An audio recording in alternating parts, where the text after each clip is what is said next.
Is Rashford that good that you're actually going to lose that much by him not playing? It feels like the end for him, doesn't it? He doesn't look happy, the lad. The spontaneity that Nieve was referring to there is what makes football so beautiful. Oh, you're mates now? No, I'm actually not forgiven for that. No. It's just a struggle to see City at the minute. It's not a struggle, it's brilliant, to be fair. I survived 10 minutes, no one said a word to me. I've just been sat here quiet in the corner. But with where we are at right now, I don't see us winning the league. And you all went on your TV channel and made sure he never got the job. I didn't. Well, any England ones?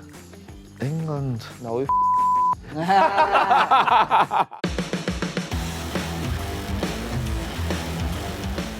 Hello and welcome back to the Fan Debate, brought to you by Sky Bet, and I'm joined by my Fan Debate partner in crime. It feels Scholes, like it, yeah. So experience. we should be going to get to the weekend, shouldn't we? Yeah. How are you feeling on the back of that? You seem quite excited on your Instagram stories that I saw. Did I? I can't remember. No, brilliant. Obviously, it wasn't the greatest of games, I don't think, but when there's a way to win it, I think that's probably the best way. I don't think there's much quality in the game. Probably one of the worst derbies we've seen for quite some time from both teams. But of course, you take that. I think Diallo was really good on the day. He was probably United's best player, which probably wasn't that difficult. And as we all know, City have got some problems. We talk all about it. We've said it on air many times about United being easy to play against. I think City have almost become that team. You think of Pep's teams and it's always think about possession, keeping the ball, but more than that, how quickly they used to win the ball back. Now I think that's gone. I think that zip of the legs. Can they get it back this season? Obviously, Rodri's not going to be back. Can John Stones help with that? Is he someone who's similar to that position? I'm not sure, because he can't quite stay fit. You just don't see where them legs are coming from. There's the kid Lewis who should be able to get around a pitch at his age, but with the rest of them, it just seems like there's an ageing to him and something that Pep's going to have to address. Well, two players who have got decent legs for Manchester United, but they weren't allowed to show it at the weekend, Garnacho and Rashford. What were your thoughts on that? Well, we don't know. We're not privy to what happens behind the scenes and on the training pitch. It obviously feels that the dedication towards it isn't quite there, whether they're not training right. How many times are you going to say this about Rashford, though? I feel like he had this under Ten Hag. There was a game at Wolves, I think. Yeah, I remember, yeah. Where he never played, and then he's been away when Amarim's just over the match. I mean, this it feels like a recurring theme with him.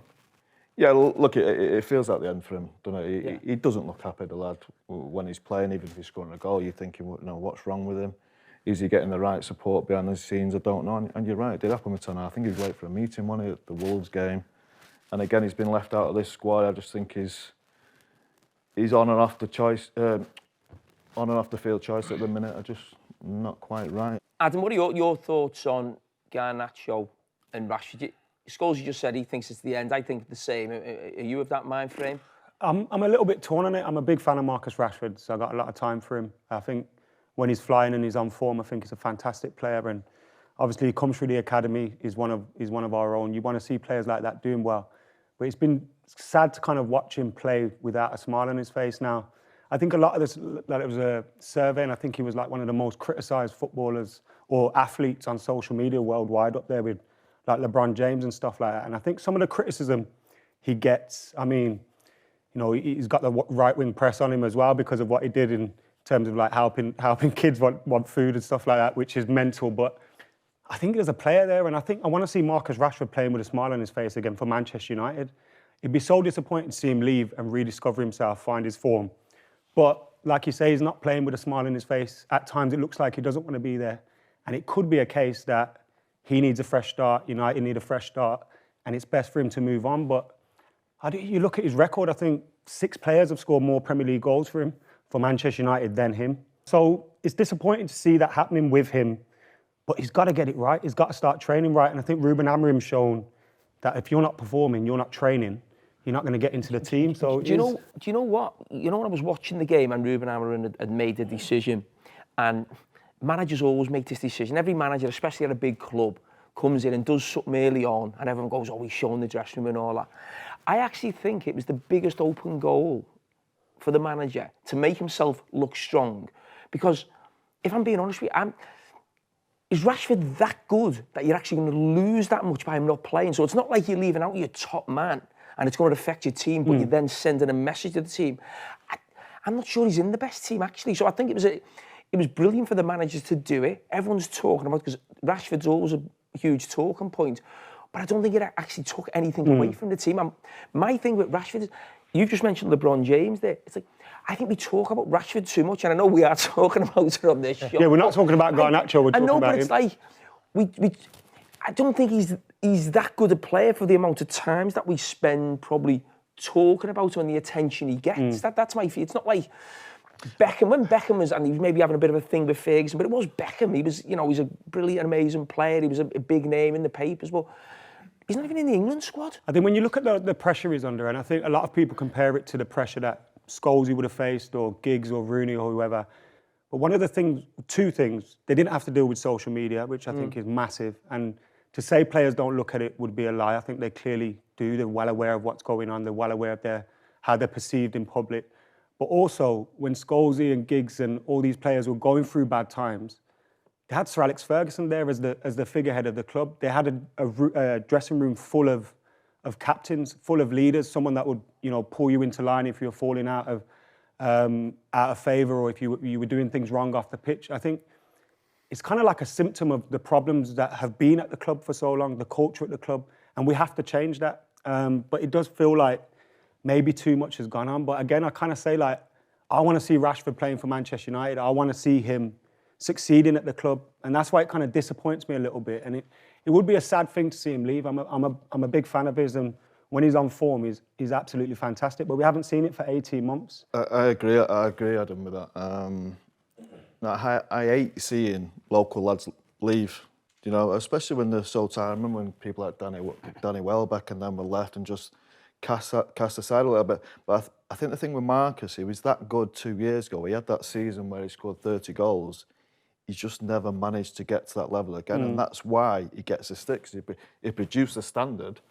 And now, for the last 2 years, 18 months, 2 years, whatever it's been, he's just nowhere near that. Looks like he's got the weight of the world on his shoulders all the time. It looks like Yeah. he's got the weight of the world. And it's like, I don't want to speculate on what's going on off the pitch, but he just does look like he's... There's something not right. The priority at the moment. Whether it's the support system around him, I don't know, but there's something definitely not And that's right. one of the things United was about, like protecting your own, making sure, Fergie would tell the journalists to piss off and everyone else. Like, he'd protect everyone and kind of rally around the troops. And I tweeted the other day, I thought it'd be ridiculous to sell him. And I kind of got loads of abuse for supporting him. And I thought, this is mental, like really and truly, we should be behind him. But again... How long do you think he'd go on, though, before you... I know, yeah. Again, he has to take You can't be worried about him going to another club and actually starting to produce. There's every chance that could happen. But he's not doing it for us now, and it's been 18 I also months, think that 2 years. the setup of the manager, there isn't really a winger in that system. It's I don't think Rashford suits having his back to goal, and I think a lot of the time whether he played centre forward, just I think Højlund's better than him in that position, and those two number 10 positions, I don't really see him. He's not going to play wing back. I just think the whole setup really of this manager doesn't suit him. I think probably best for all parties that he probably moved on. But Nieve, I want to come to you. You watched the game on TV. You weren't at the game, so I mean, what were your thoughts when you watched it from both teams' point of view? I thought the big thing for me with City was we've watched those City defenders especially sort of play slightly different each game in the last sort of 5-10 games, where Pep's changing it up. I think Walker obviously was a bit close to the centre-backs and he's been hugging the sidelines in previous games. Nunes obviously at left-back. But a lot of them, when I watched them, there was that one where Rasmus, when he was running into the box and nearly got the penalty. If you look at the other side of the City defence, one of the players wasn't even looking at what was going on with the game. He was looking at where he should be, and they were sort of talking to each other. And it got me thinking, I wonder how well those players actually know where they're supposed to be on the pitch for City. And that's such a big part of how Pep plays. And I sort of wonder with you guys, if you go through tough spells and the manager's changing it, how much does the manager convey to you as to why you're playing where you are to help you understand it? Well, Scholes, you played for Alex Ferguson, probably the only other manager who could go up against Pep, if you like, and serial winner. But when you're going through a spell like this and you've sort of never really experienced it before, I mean, did you ever have spells like that at United, what we're seeing now at City? I was trying to remember, Cara. I don't think I've ever seen anything like this. was it 8 in 11 games that they've lost or something? I remember we lost 3 games on the spin once, and that was when people were injured. I think Roy might have ended up playing centre half or something, and it felt like a crisis, and it was a crisis. Manchester United, you expected to win every week, and I've heard people say now that there still isn't a crisis for Man City. It is. Yeah, it's definitely. It definitely is. You're in an absolute mess, and the manager's got to find some way out of it. And but when that happened to you at United, what Nieve said, then you're talking about maybe Roy Keane at times going to centre back. Would the manager maybe try and do something different to try and get you out of the trough that you're in? I think he would, yeah, but He pulled you out of retirement at one point, didn't he? That was one thing they tried. Wait to say that, could you? It nearly worked as well. But yeah, look, managers try to find ways, don't you? You probably had it in your dressing room. You're having meetings, all the players start having meetings together, trying to thrash it out, trying to see what's happening. Sometimes you just don't know. You have to rely on the players to get it out of the mess. And the one message that the manager always said, he never panicked about it. It was always keep everything simple. And if you was going through a bad spell of form yourself, if your team was going through a bad spell, keep it simple, do everything, the simple things really well, and eventually it'll come back, that confidence comes back. It's just a struggle to see City at the minute. It's not a struggle, it's fucking brilliant, to be fair. But I've survived 10 minutes, no one said a word to me. I've just been sat here quiet in the corner. I can't see any light at the end of the tunnel. I mean, I think they got Villa at the weekend. Yeah. Yeah, it looks I think Villa at the weekend, and again, I don't see... 12:30 is what it stinks, that, doesn't it? I don't see where the next win's coming from at this point. And Do you see there'll be where panic stations. Do you see where the next win's coming I from? well, the thing is, I've been at every one of them 11 games, and every game I've thought, this will be the one, and I thought the United game would have been the start of something new, and then you get to 87 minutes, and it's just thrown it away. We've literally thrown it away. What happened then? Nunes happened, mate, honestly. The thing is, as well, people give him a lot of stick. He's been one of the for me anyway, he's been one of the standout performers from a perspective. He's had to fill in left, right and centre. He's not been playing his natural role. This guy this season, I think, has been decent, Nunes. I think he's been all right, but he's going to get a lot of stick. And you know what? I don't think he deserves it, but that's what he did. He piled into him for no reason. What's he doing? He's lost the ball. You don't need to make a foul there. I think the danger had gone a little bit, and he's just... Disaster. How bad does it have to get before you start questioning the manager? He could finish 17th for me, and he's not going. One thing about Pep, though, is, like, when we spoke about Fergie, and obviously Fergie would lose his head at times on the sidelines, but Pep seems to be really affected by what's going on. Like, normally you see the manager kind of rise above it and kind of show that they're still in control, but he seems to be really impacted. I kind of thought pull hair out that's not there. He said the other day, though, I will fix it. I quite like that. I like these involved as well. If he didn't care, he'd be like, "What's he doing here?" Do you know what I mean? And obviously, I'd never say that as a City fan, but he's here and he's going to. I'm confident he's going to fix it. He didn't get particularly backed in the previous window. As I said, I don't think Pep Guardiola would complain about not getting back. Jamie spent less than Birmingham City in the last summer, and they're in League He had One. a decent team. Probably didn't need as much as Birmingham City. Well, the decent team, we've lost Rodri, and Foden's not been out this season. And you look at him now, and we've got 3 fit defenders for the United game. So He wants a small squad, though, doesn't he? That's partly his own. he does, but recently he said maybe that's not the way to go anymore. He got all these games. We're going to play 75 games this season, and you know, Losing 8 out of 11. Yeah. I mean, You won't play 75 to carry on the way you are, though, will you? well, we got the Club World Cup, so I don't think United. You got Salford in the FA Cup. Yeah, so. we'll probably lose that. Probably lose that one. Do you think the way he has those players, the way he has players playing so specific and set to a certain style has almost come back to haunt him now, though? Because in games where that United City game was it cried out for someone like Ahmad to just do something, beat a man, be that difference maker. And yet City have got all these talented players, but like Grealish, at no point did it look like he would do that. But we know that he's capable of it. But you look, we did it last night on the TV tier on. We looked at that where the first goal actually comes from Grealish turning down the opportunity to run at Bruno Fernandes. From the corner where it comes from, and something like that of when you look at certain players, you almost feel at times Pep is that in control of him. I mean, how can you criticise Pep Guardiola? But it's almost like they lose that little bit of something. And Thierry Henry made the point last night that he played in that position for him, for Barcelona on the wing. And he said, sometimes, though, you've just got to... He's telling you what to do. He's always behind you, but sometimes you've just got to... No, I want to do this. You've got to actually feel it yourself. And I think it is sad watching Jack Grealish in a Manchester City shirt. Listen, he's won the treble, he'll be remembered forever, but you do feel like just go and be yourself, do something. Is that what you're talking about?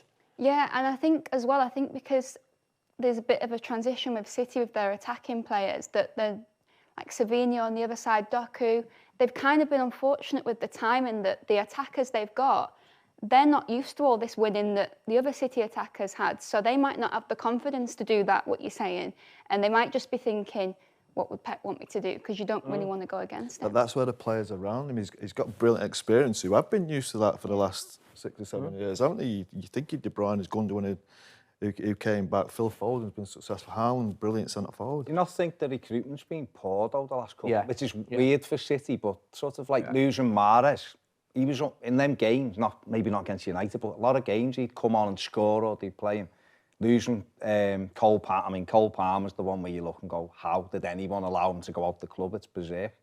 You know, they've lost people like Ferenc Torres over the time. Gundogan's not the People same. don't talk about Cancelo as well. Think about how good he was 2 or 3 years ago. He wouldn't have even... He didn't like him, though, they fell out with him. They fell out, but he was a good... I liked him, yeah. He's still got to be replaced, and he was a great player, so... And Alvarez. Yeah, Alvarez A goes. lot of your key players as well, like Bernardo Silva, Gundogan, De Bruyne, like there's Kyle Walker, I think. They're all They've been 3 linked with years moves old now. away for a long time. Kyle Walker was about to go to Sheffield United not long ago, and there was Bernardo Silva's wanted out for a while. De Bruyne, there's been question marks about him.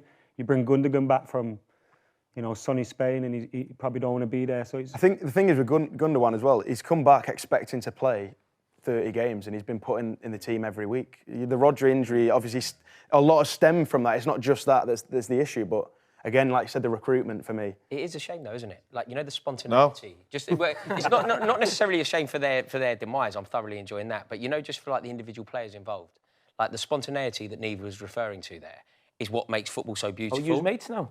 No, she's not forgiven for that. No. No, I'm keeping her on side. But like that spontaneity, that's the artistry of football, and it's beautiful. Somebody does something unpredictable. Sorry, what's sad about it?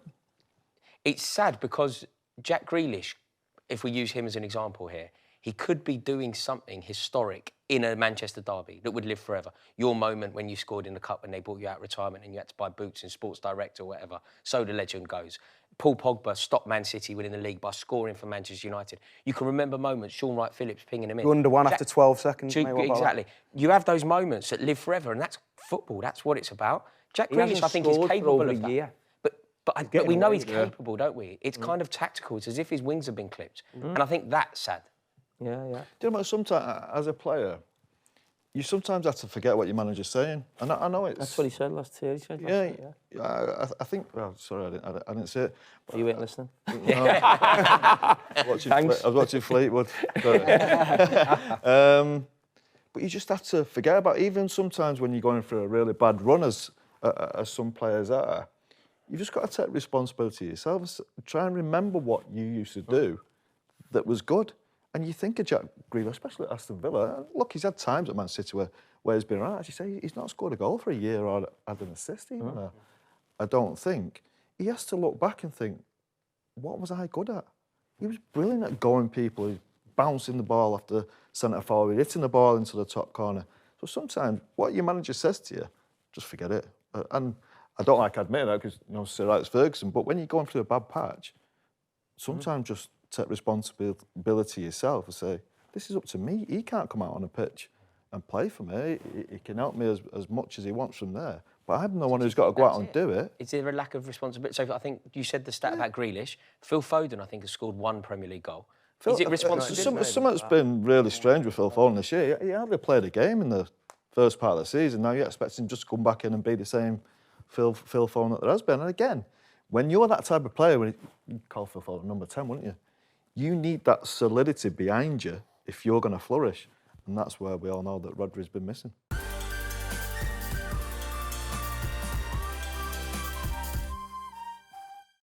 Right, we're going to get to Christmas now. We've got a few Christmas hats and that, so we're going to play a little game. All you want for Christmas. So, Gareth, I'm going to start with you. What do you want for Christmas? The title. That's it.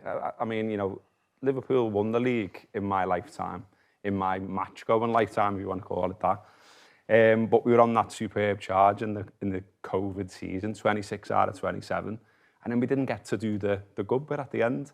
And my lad now has really got into going the game as well. I want him to see that So nothing more than that. You know, like now we are where we are, and I know we've drawn a couple of games and Chelsea are getting excited. But I want us to go on and win that, and I want to see us do it, see us lift the trophy, see it be in the ground, and it not be that sort of slightly strange season that we had last time. I'm the same as you. The title feels so important for Liverpool this season, and you almost want to really explain that to the manager. That's what I want to feel. I feel like I want to just get old and say, listen, forget the FA Cup lark and the Carabao Cup. Just honestly, I can assure you, every Liverpool fan is not bothered about them this season. You're in a position where, you know, decent lead. It looks like City are not going to be involved. You fancy, you know, you can take on Arsenal or Chelsea. That's the feeling with the fan base, isn't it? Forget Absolutely. the cups. Yeah, I mean, you know, this morning he was talking about Diogo Jota not being available for Southampton in the Carabao Cup, and I was made up. Don't want him to play in it because I would rather see Diogo Jota playing at the weekend in a league game. That's way more important. We know what his injury record's like. We know we can pick up knocks. Don't play him in the Carabao Cup.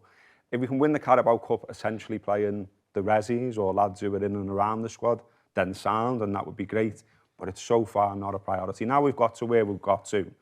And, you know, everyone always says if you're there or thereabouts at Christmas, you've got a chance, and we are. I want to see them strengthen in January. Where? I want to see them absolutely go. Where do you want to see them strengthen? Left back. Yeah, left back's the obvious one, isn't it? I think you know, it's really hard for me, I've got to be honest, to talk about Robbo at the moment because I absolutely love the fella. He's been brilliant for Liverpool. And I think it's hard as a fan to sort of detach yourself from the character, the man you've known, all the stuff he's done for Liverpool. He's the fella, for me, that if you said, go for a pint with anyone in Liverpool's squad right now, I'd want to go with Robbo. And so to start saying, actually, he might be dropping off a little bit here now. He's 30 now, he's 31. He needs help, doesn't he? Yeah. I mean, you've just said something about... You can't play every game. Andy Robertson's there. Now, Tsimikas is injured. Yeah. He's not at the level, we know that. But in terms of Andy Robertson, he's just playing too much football. Yeah. You know, he can still do that thing of 15, 20 games a season, but he just needs help in January. Klopp said it, didn't he, when he was here? He said, you know, the style that he had his fullbacks playing in, he said you can't play them 50-odd games a season. If you look at Robbo's record in the 8 years he's been here, he's played 50-odd games a season, nearly 4 or 5 out of those seasons. So he's run a lot, he's been up and down a lot. And I think if it's starting to take its toll a little bit when he's nearly 31, that's absolutely fair enough. So get some younger legs in, get some good younger legs in, as you say, better than Tsimikas as well. That would be the priority. I'd still like one in midfield as well if we could. I'm worried about Gravenberch because he's playing every minute of every game near enough. He took him off against Newcastle because he looked leggy, but he was looking leggy because of what I've just said. He started every Premier League game, every Champions League game. He's been absolutely brilliant. But I don't actually think he's been that bad, you know. Who? Robertson.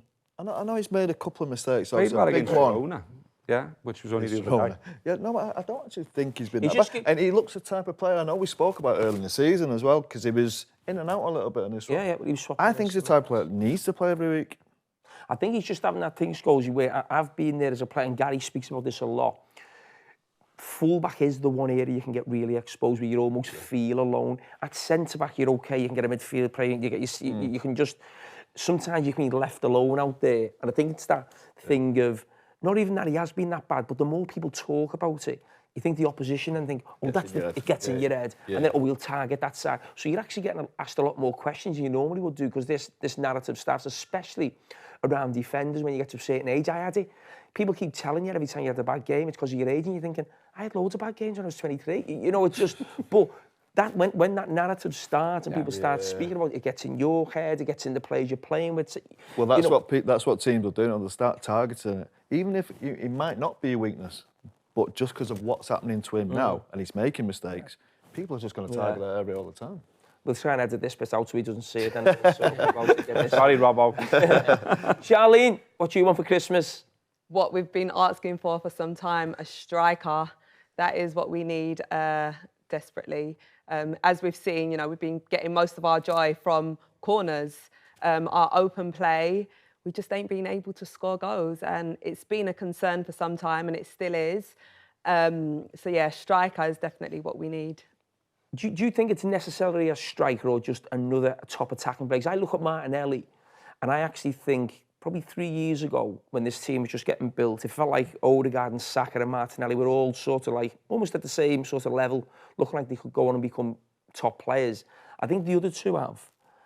I'm not sure about Martinelli, Scholes. What are your thoughts? No, it feels like he's gone backwards a little bit. You thought a year, 18 months ago, wow, what a player, and he has stalled a little bit. How old is he now? Is he 24, 25, is he? Yeah, around that. He's still young, isn't he? And we said we think we said pre-season centre forward was always something that we felt Arsenal needed, and for some reason I don't think the manager did. And then we all thought that Odegaard coming back into the team would create most. And I think he has made them a better team, and I think eventually they will be okay. But you'd have to say in January, they'd be looking for. But January is so hard. What names are you out thinking? there? Yeah. What are you thinking, Charlene? What name? Well, we were looking at Ivan Toney. The fact that he's Premier League proven, but obviously he's gone over to Saudi. Just someone who is going to finish and score goals. In terms of Martinelli, he has been quite hit and miss because he goes through patches where he's amazing, and then he has a bad game. Then we bring in Trossard, and then there's the question of, okay, are we better off starting Trossard because he's effective? Then he'll have a bad game. He looks a better sub Trossard, doesn't he? Yeah, he's better some off players just coming do off the look bench. better. Yeah. And then he sort of makes that statement, when he does come off the bench and he scores a goal, you see from his body language and everything that it's like, well, I should be starting. Yeah. But then he does get the start, and then the quality just isn't there. Yeah. And I can also see why we haven't gone in for a striker, because there were patches where we was able to just score from different positions in the pitches, from different areas. But that seems to have dropped off. Martin Odegaard, who he's come back from injury, and he's had some chances that he should be putting away again. Do you think if you don't address that in January, do you think the league's gone? Do you think you're capable of winning the league with the squad you have right now? If I'm being completely honest, normally I'm very optimistic and I have belief and faith in the team. But with where we are at right now, I don't see us winning the league. I think we're just way off winning the league. Unless we do get a striker. And also, it's the mentality as well. We don't look like the same team that we looked like last season, where we showed that passion, that hunger, like we really wanted to go for it and win it. We're not really showing that this season. I don't know if it's because of the injuries that we've been faced with that's sort of having that detrimental effect. And you don't even know if players are playing with injuries as well. Mikel Arteta spoke about Declan Rice, being subbed off because he's still got a bit of a niggle. So, players are playing probably not at full fitness, so that's another concern. And the squad is quite light, so I think it's a challenge for the league. I think you need goals from everywhere. Literally, and but it's only I don't see him coming from the midfield area for Arsenal. You think? I remember we did something with Gary, and you saw Declan Rice could be that man to go and get you 10, 15 goals. I've never actually seen it, and I don't see where, other than Saka probably scoring, Havertz seems to have dried up as well. I think Odegaard's still getting the chances, and I think eventually, the quality he's got, he is going to contribute, but I think they all have to contribute. Like I say, the midfield players, it's all right playing midfield, but at some point you've got to try and affect a game. I think too many times these midfield players are just there to stay there, try and control the game, help defensively. But it's when you're a midfield player, it's every aspect of the game. You've got to try, and sometimes someone different's got to try and win a game for you, and they don't seem to be thinking about like, I'll play my position, I'm all right, not taking responsibility. To win a league, everyone has to contribute, and I don't think they all are. Odegaard's created the most chances, I think, in open play since he come back. Yeah. So that was doing this before our game the other day, thinking marvellous. But definitely a striker for me. Even an option. You look at Havertz and you're like, he's decent, but is he really? You're never ever winning. You're never winning a Premier League. If but you need even an option off the bench though. It's like I was looking at, and I know I'm going to say this, but he doesn't score goals anyway. But Dominic Calvert-Lewin's been mentioned with Arsenal. It's like he's something that Arsenal wouldn't have, like a powerful number 9, something you're creating chance. We haven't even got that option. Like the other day. I think Arsenal will click eventually. I do. I'd be more worried if they weren't creating chances. And I still think you're getting a chance. And I think players will end up scoring goals for you. Still like a centre forward. It's from a Liverpool point of view, I would say right now I'm probably still more worried about Arsenal than Chelsea. I mean, what would you say about that, Rory? We're talking about Christmas, but I mean, would you? Well, if we're clever in January and we go out and, like, for Christmas, we end up getting a new goalkeeper. When you said clever, I thought you meant Got got about 8 books or goalkeepers. something. No, or... well, a bit of that. Whatever you've got to do to get the. You'll sell a hotel to yourselves. Yeah, or yeah, something, or- absolutely. You do what you've got to do. Yeah, it's creative. Look, if we can somehow manage our already voluminous goalkeeping situation and bring in a quality keeper, like genuinely non-negotiably good, not somebody where there's any jeopardy, just somebody who we know is proven Premier League quality. Haven't you got 9, Rory? Isn't it 7. 9 7. You only 7? Yeah. Sorry. only 7. I think you can only play one.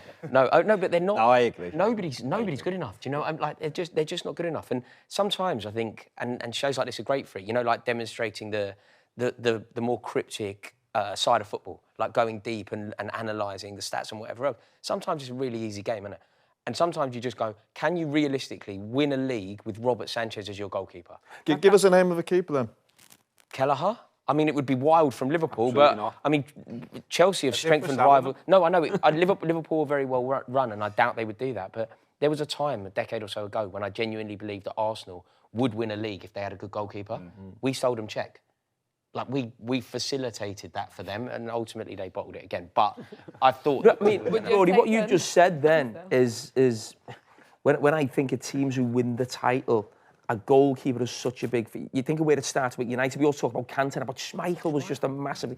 When Liverpool teams I played in, we never had a keeper who was on the level of sort of a Schmeichel or a Van der Sar there or a Czech. Liverpool get Alisson. Yeah, you win the league. And that's my thing. I just can't, even how well Chelsea are playing, I think they've been so impressive this season. The attacking plays off the bench.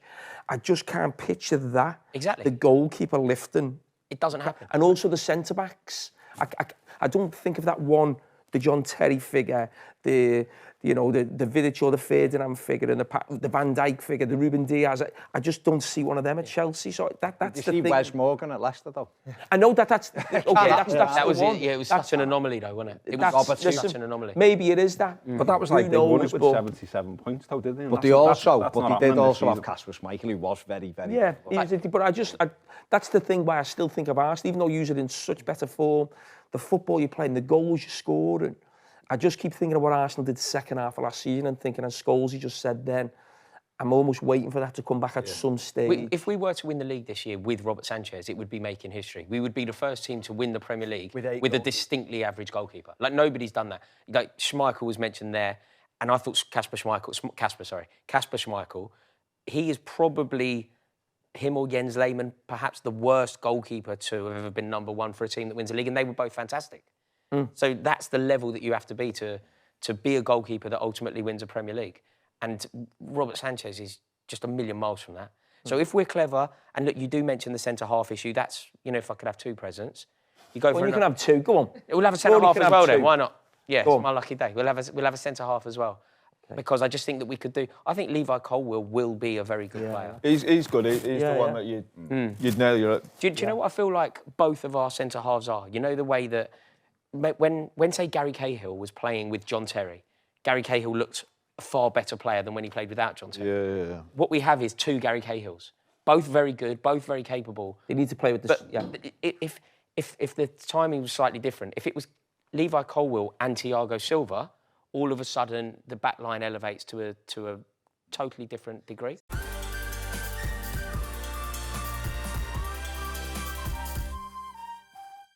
Baz, you must want a lot for Christmas, come on. Always won a lot. A win will do. 1-8 games in a New year. owners, 1-8 games. stadium. No, but listen, the new owners are coming in this week, which is good. Obviously, that'll calm a lot of things because there's been so much uncertainty. They're not always great, as Salford have put. No, they're not always great, but obviously we've had uncertainty for over 2 years now, and that's not good for anybody. So that's obviously better, the ground and all that, but you got to start winning games of football. You know, we've won 8 games in a year. 8. Haven't Liverpool won 12 or something this season? We've won 8 in a year. So clearly winning more games of football is what I'm looking for. And a white Christmas, that'd be nice. What's the feeling right now with the manager? Is there a feeling that you respect the job that he's done, but in going into a new stadium, it feels to me, only what I maybe see you or social media, there's a feeling that you want a fresh start when you go to a new stadium. Is that fair on Sean Dyche? I think he's obviously come into the club at a difficult time. It doesn't matter whether you like him or you dislike him. You can't say he's had a sort of easy time. But the thing that annoys me, we got 48 points last season. Forget the points deductions for now. They won 48 points last season, which put them above Brighton and Brentford and Fulham and all of these clubs. And yet, Forest. And I've heard any of those clubs talk about relegation. And on day one, he was talking about being in a relegation fight. And he then bemoaned selling Amadou Onana, who he didn't play.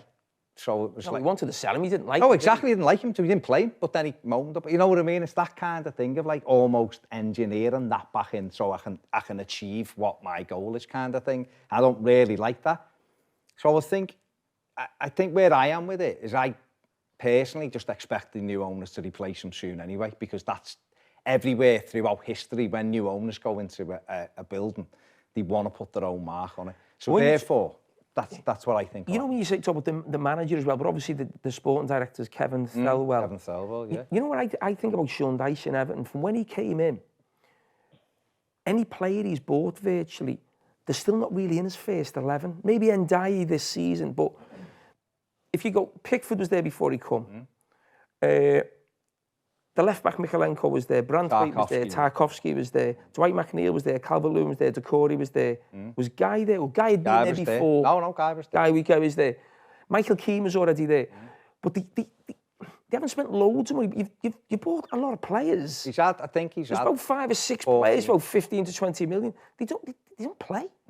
No, well, it was like, that was the frustration again at the summer. We spent 15 million on O'Brien, but he don't get near it. And you think the striker, Schmidt, 15, 30 million on Beto. It's like, but Schmidt was 12, but I have to put. Sorry, it's not you. I got it wrong by 3 million. It's not you. Well, no, it's important. But Stephen Warner, I don't know whether he can add up or not, was making all kinds of numbers up apparently yesterday.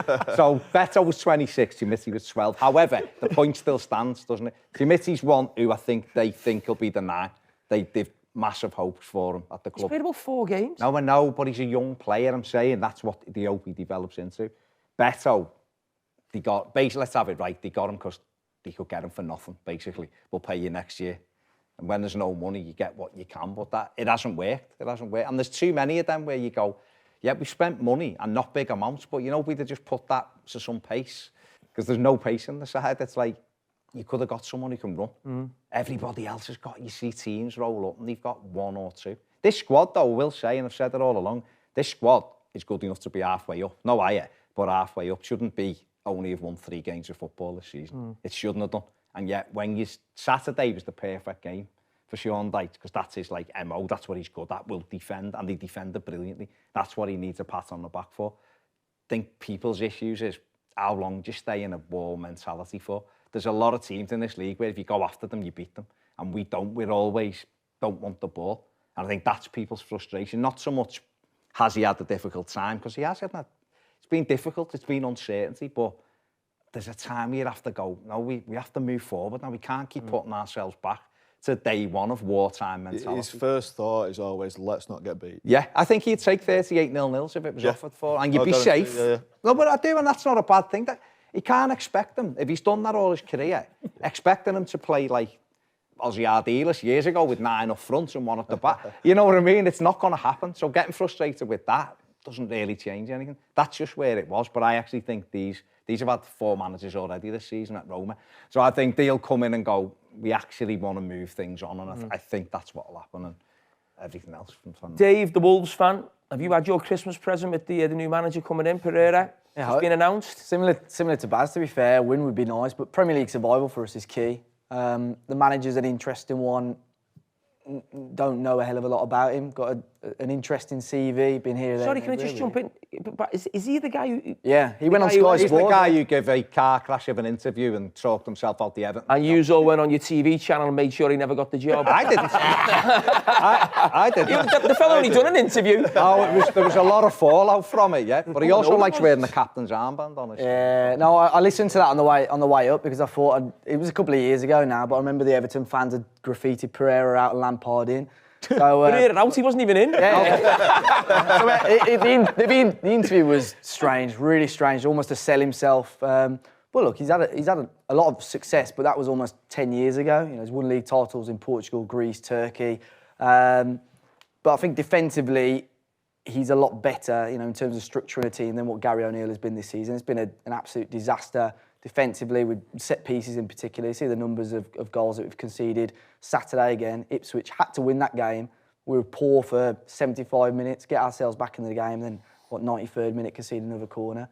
And when your head coach is in the interview after sort of throwing his players under the bus almost for not listening to his instructions, it's going to only end one way really. But the last time I was on here, it was the last international break. He could have gone then, so he survived a hell of a lot longer than I expected him to be honest. But I think with the way the club are structuring things at the moment financially with transfers, there's a lot of big managers that turn the job down, so they've almost had to wait for the right man I say, to take the job. But probably not the standard the manager Wolves would have wanted, but it's going to be interesting to see how it goes. I think it's either going to go very well, keep us up, or it's going to be an absolute disaster and we struggle to buy a win for the rest of the season. No matter who the manager is, though, you're going to have to buy in January, isn't it? I mean, we looked at the players that you lost over the last sort of 18 months. It's off the scare. I mean, some of the players you've lost, if you'd have kept them players together, it's a mid-table Premier League team now. When you look at some of the players that you've got. And I think it was always going to be tough for Gary. Of course, you lose it alone to Ipswich. You're going to probably be in trouble if you're in the bottom three. But you're going to have to really reinvest in January, because that's not something I think a coach comes in and fixes easy. No, of course. I think defenders are the main one as well. They tried to be quite clever. Obviously, Kilman was moved on, but then we had Mosquera come back from a loan spell, and they thought, straight swap. He does his ACL, he's out for the season. The issue with Gary O'Neill really as well is that he's had a few injuries and suspensions with the back line, but he keeps chopping and changing it all the time. Under Nuno years ago, if there was he had his back three and he would stick to it. If someone dropped a stink, he'd still be in for the next game. We had that stability. Whereas Gary O'Neill, if a player has a poor game, he's dropped. And then 3 weeks later, when another defender has a poor game, another one's in. There was no stability with that whatsoever. But January, you'd got to hope, and it's such a tough window. I think last January was really, really tricky. But someone has got to be ready 1st of January. I know it's not as easy as that, but Wolves can't be scattering around at the end of the transfer window looking to bring players in. It's got to be now, and defender and hopefully 1 or 2 other players. But I think the squad that we've got there now is more than capable of staying in the Premier League. It's just up to this new guy now, and hopefully we can kick off with 3 points at the weekend. Greg, Forest, you're happy with what you've got, haven't you? Need anything? Yeah, I mean, Christmas came early, won at Anfield, won at Old Trafford, so we've got everything. You haven't mentioned that. Everything we want. And it sounds like a lot of these want some of our players as well. We've got one of the best fullbacks in the league, strikers just doing unbelievable. But for me, it's more long term. We need to redevelop the City ground. It's been talked about for years now. Plans seem to be getting closer, but for Christmas, what part of the ground are you talking about? That A block? The Peter Taylor stand, yeah, you know the A block well. Yeah. They're lively in there, aren't they? Yeah, it's good. Always welcome. You're always welcome to come back. But yeah, it's been close. We've seen the plans for so many years now. The old chairman's come back in. I'm hoping that's a good sign. And just get it redeveloped. We call it the world famous City ground and make it world famous and ready for potential European football. So it's not about buying players anymore? Is that all stopped now? Well, I mean, we've done it well, haven't we? Well, I mean, you exactly. I think last season you were delighted that you broke the rules, weren't you? And you bought all those players. Even more so now. It's been proven, hasn't it? Like more teams should maybe follow that lead rather than your Sheffield United, Southamptons, teams like that. That maybe it is the blueprint. But for me, it's just keep what we've got. Definitely keep what we've got in January. We potentially do still need a striker. I mean, we could get a Marcus Rashford or someone like that, but... everybody wants a striker, don't they? Yeah, well, we certainly don't need one. It'd just be a nicety for us. And like I say, Olaraina's probably the best free transfer we've ever had. And I like him. He's arguably one of the best fullback, free. hasn't he? Yeah, he's fantastic. He plays left and right. It doesn't matter which side. Just unbelievable this season. The 2 centre-halves have made a big difference as well. Oh, Milenkovic and... Yeah. Murillo's just destined. He's young as well, he's destined for such a big career, but bringing in Milenkovic again, one of the signings of the season, and they're just unstoppable. And then if one of them gets injured, like they did on Saturday, you've got Morata and players like that to come in. We've got the strength. We've built this Premier League-ready squad now, and it's just fining it up a little bit and seeing where we can go, because keep getting told that we're in a false position, but we keep proving people wrong. Dan, Crystal Palace, are you not asking for as much right now for Christmas? Does it just turn around a little bit? I would just take a cup, because we are I think, alongside Fulham, probably the biggest club in this country to have never won one.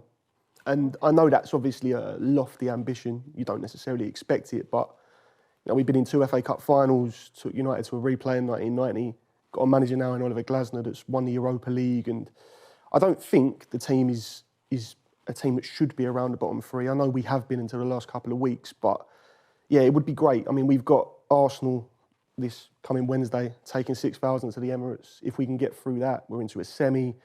We've got Stockport in the FA Cup, get a favourable run there. I think he's the sort of manager that would attack it, which we haven't had. Roy Hodgson was the definition really of what Baz said about Sean Dyche. 38 0-0s, he would have been happy. And with that, the cup competitions were never really something that he took seriously. So I think if we can really make an impression in the new year on those 2 cups and try to get to a final and finally win one, it would be huge. You're still haunted a bit by that Alan Pardew dance? Do you know what? When I was in the ground, I didn't realise it had happened, obviously, because you're just... You were doing your own dance. Well, exactly. And then, afterwards, everyone's just going on about Alan Pardew, and I'm just still devastated about, the 2 goals. But yeah, it's one of those... I mean, I wasn't old enough in 1990, but it's something that Palace fans talk about all the time still. And if we were able to get over the line, even if it was just a League Cup, I know it gets sort of explained away by elite clubs, but if we were able to get one, it would just be massive.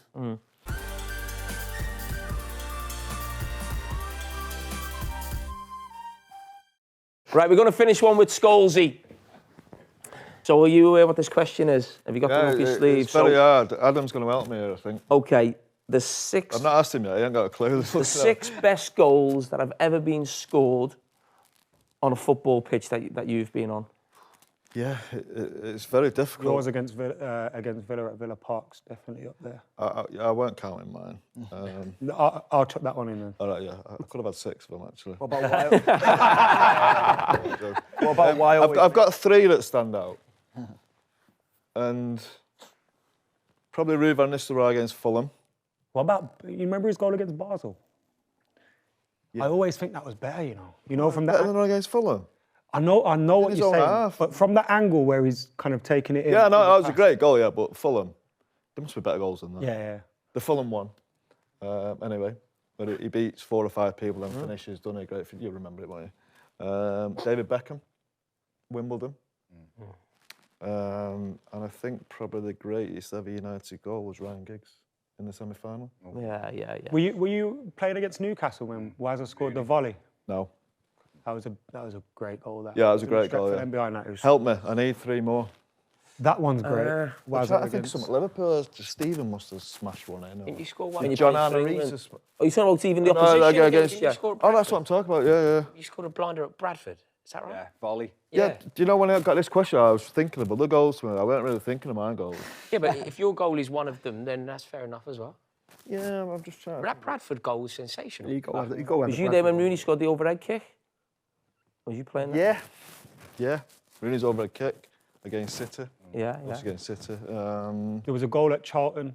Rooney did an incredible dribble, and he flicked it back to Rude, who chested it away from goal. And that was a brilliant goal, yeah. Brilliant centre forwards goal, but they must. I think they were playing against Real Madrid and Barcelona, and I think you against Barca. Rivaldo's overhead kick.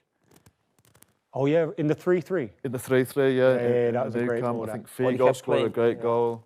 What's the one with Andy Cole and Dwight Yorker playing 1-2? Barcelona. Yeah. Oh yeah, Dwight Cole. I don't know what goal that was. Yeah. Sorry. There was also not just one goal, but Brazil and Ronaldo's hat-trick at Old Trafford. Oh yeah. Although Bartes could have had a goal. Redondo did Henningberg, didn't he, on the line? Yeah.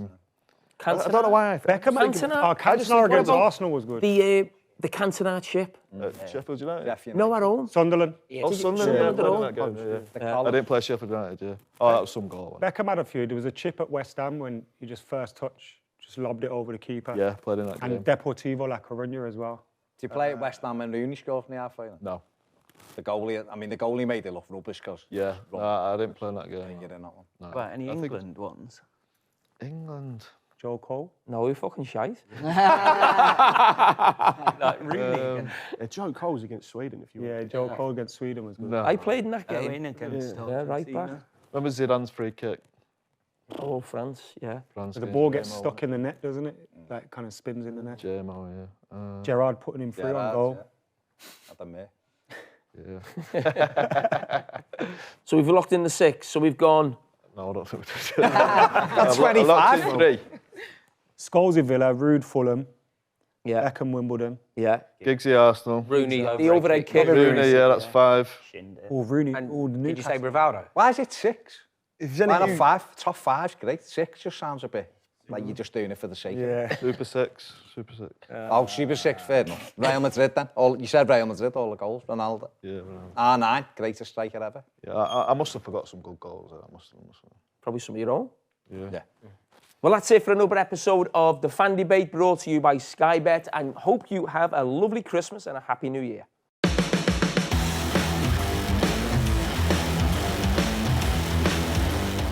To where? Good on, laugh.